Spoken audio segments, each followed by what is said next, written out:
several years now you've been quite a prolific poet, and your poems go back to 1992. The very early ones, yes. I started publishing in about 2001. We're going to talk about 2009. I believe you had 3 books. I did. Last year was a bit mad. I don't know what happened. I just three poetry books, but of course you do Mouse of Commons as well. I did, but less last year because I was doing so many. One was If Poems Were Pies. A lot of the writing for this was done in 2008, but it was all finished off and published in February of 2009. Around the same time as I was starting to do open mic nights and my own shows.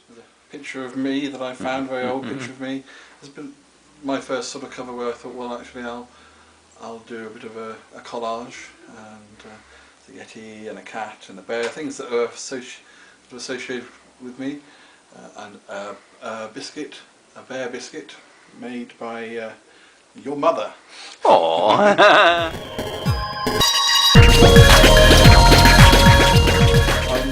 I'm going to read a poem called Mice Tap Dancing.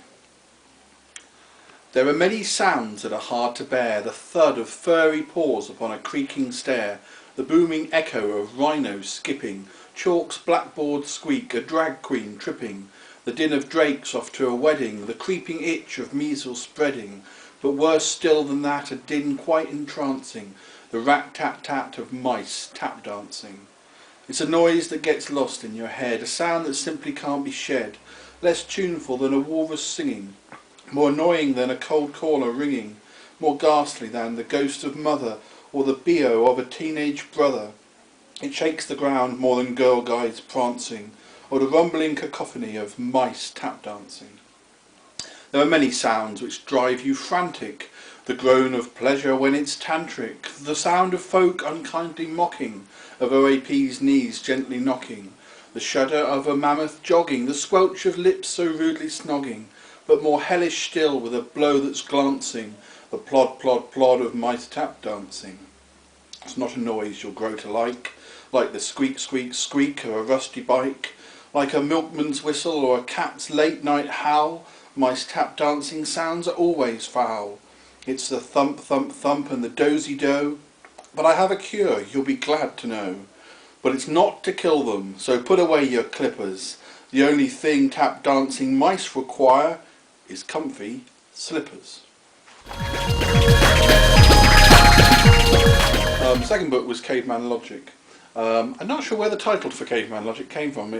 It just did. So I kind of thought, well, okay, just embrace it and use it as a title. I did say I was writing 10-15 poems a month last year, and so by the summer, I think it was July, I had a whole sort of book ready. I usually, as I say, I usually come back to the poems and write about them later. But the books I did last year, every time I finished the poem, I would stop and I would do all the information, the dates and places immediately. It made it a lot easier as well. But yeah, this is another book I did where I did the cover as a sort of collage, and yeah, I rather like it. There's a bear and a cat and lots of hearts.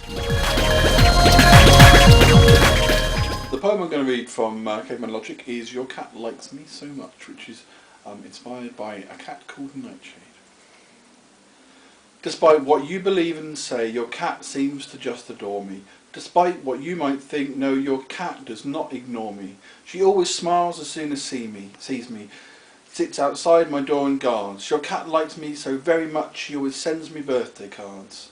Your cat calls me in the morning, it's an unexpected perk. Your cat likes me so very much, she often emails me at work.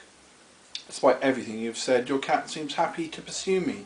She always comes to say hello. She will never look right through me. She always lets me stroke her fur, and although she does it just for food, your cat is ever so well-meaning, though she's never curt nor rude. Your cat sometimes sends me texts, or she will help me climb a tree. Your cat likes me so, oh so very much, she's been known to make me tea. Well, despite your jealous words, your cat is really quite approving. She always mews me little tunes in a way I find quite moving. She catches me sweet presents, tiny hatchlings, baby rats. Then we sit chatting, eating bickies, so civilised in our best hats. Your cat, she asks after my day. She shows a tried and true concern. Your cat loves me in a way that you yourself have yet to learn. Despite your many fancy theories, your lovely cat likes me just fine. I think I may well be her idol. She'll soon be building me a shrine. She even sometimes cooks me dinner. She will kindly wash my undies. She will trim my fingernails and often purrs my name on Sundays. Your cat loves to be close by me. We share the food upon her plate. Your cat likes me so very much. She's just arranged our wedding date. The final poem book for last year. This was The Shy Life, which has me on the cover, and Mr. Yeti, who my friend Vincent drew. These pictures actually come from the shows I've done on Blog TV, just little stills. Originally, I was going to have a different. This book went through a couple of different covers before I decided, and this one came out in November. I wrote and worked quite a lot on this during the summer when I was travelling across Europe, and there were photos and things. I had a little joke about it being my world tour, or my European tour. So this poem's called The Creative GNU. I wrote this, I think I wrote this when I was in Vienna, and it was inspired by an old friend who I'm not in contact anymore, called Lee, who used to joke that he was my creative GNU and that he gave me lots of ideas. So I thought, well, I'll write a poem about using that phrase. And yes, this poem's for Lee. It's called The Creative GNU. My creative GNU, he is there to advise. There is none that I know who is nearly so wise. Yes, his knowledge is special, dare I say it, essential. There's no doubt this GNU has fantastic potential. He's a creature of vision, and that vision won't blur. He's the one who designed the brown bear's booming gur. He's the one who foresaw last week's new biggest hit, and who fashioned instructions which taught me to knit. My creative GNU, he is quite unsurpassed, tapping into his talent, cross your paws that they last. My creative GNU, he is full of creations that are brilliant and new. His ideas are the kind that cannot be berated. Yes, they're clever and wholesome and never X-rated. My creative GNU is a wonderful beast, so superbly inventive once his thoughts are released. His ideas can't be faulted, they are always precise. There's no doubt my GNU whips them up in a trice. Of his skills he's so modest, not some arrogant boaster. He's the one who invented the time-travelling toaster. The one who came up with vegetarian ham, with the pocket-sized pie and with self-spreading jam. My creative GNU, he's a wonderful fellow. His ideas should be bottled and captured in jello. My creative GNU, he is full of creations that make you go woo. His ideas are the sort that cannot be insulted, as he ensures that all cats cannot be catapulted. My creative GNU should be saluted. He's a force to be reckoned with, not a force to be muted. With his grand master plan he will solve all our woes. There's no doubt this GNU will be missed if he goes. Such a great inspiration, my dear pal mon ami. It is he who ensures that ham really tastes hammy. He's the one who designed buffalo underpants, bobble hats just for moths, pogo sticks used by ants.